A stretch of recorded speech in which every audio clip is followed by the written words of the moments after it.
Hey, Nick here again. Thanks for checking out the video. And in this video, I want to talk about 5 ways to be more patient.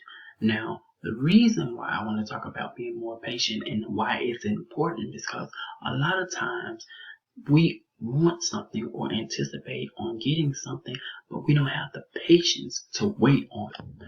Also, learning to control and balance your patience helps benefit your emotions. For example, where there's a lot of indifference, then there becomes a lot more understanding. When there's a lot of anger, you can become more calm.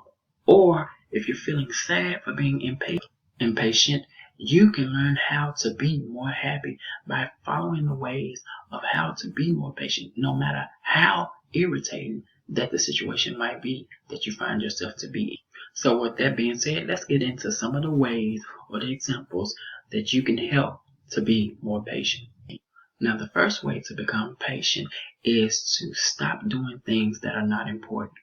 A lot of times we spend so much time, being unnecessarily busy. So we pour all this energy into doing things that's not beneficial for us, that's not going to bring any positive outcome or help speed up whatever it is that we want to do. So then when we go into something that we value as important or that we need done, exponentially, we can't do that because we've spent all the time and energy into something that's unimportant. So we only give a fraction or if that amount of time into something that we do consider important. So to be more patient, stop doing things that are not important.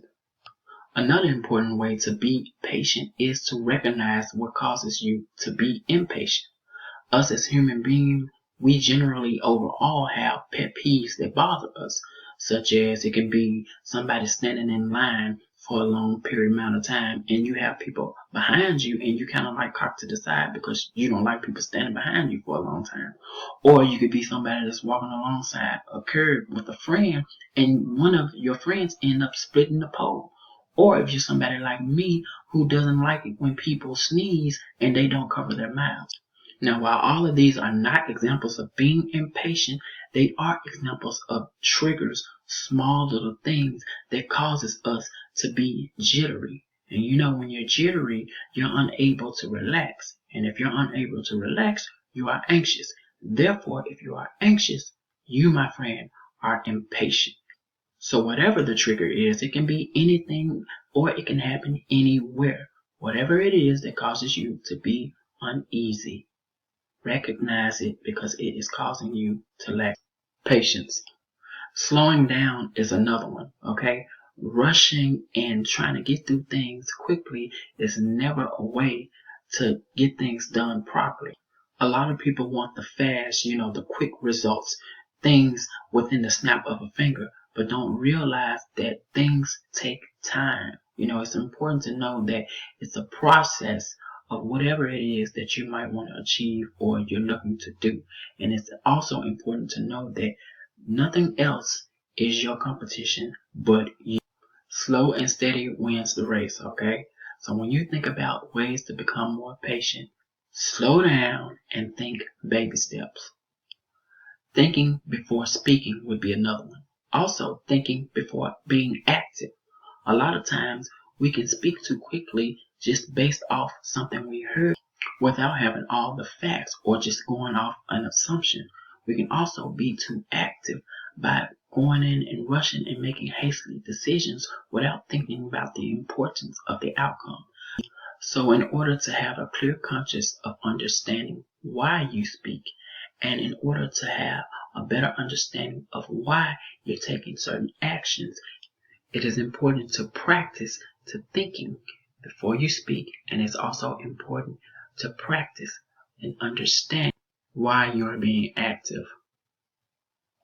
Now, the last one on how to be more patient would be to visualize. Decisions. What I mean by this is see yourself or see the situation outcome already in the future. Practice your desired reaction or practice a positive outcome on how you want a situation that might arise that you can't handle to be.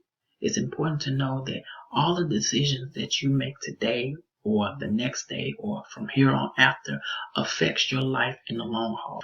So in order to have growth, success, achievement, positivity, it's important first to visualize it. You actually have to see it before you see it.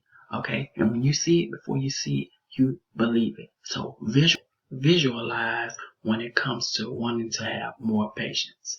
With that being said, this is going to be a pretty much wrap for this video. If you like this content and you found it to be informative, I want you to hit that like button. I also want you to leave a comment down below. Hit the subscribe button so that you won't miss future content from me. And I will see you in the next video.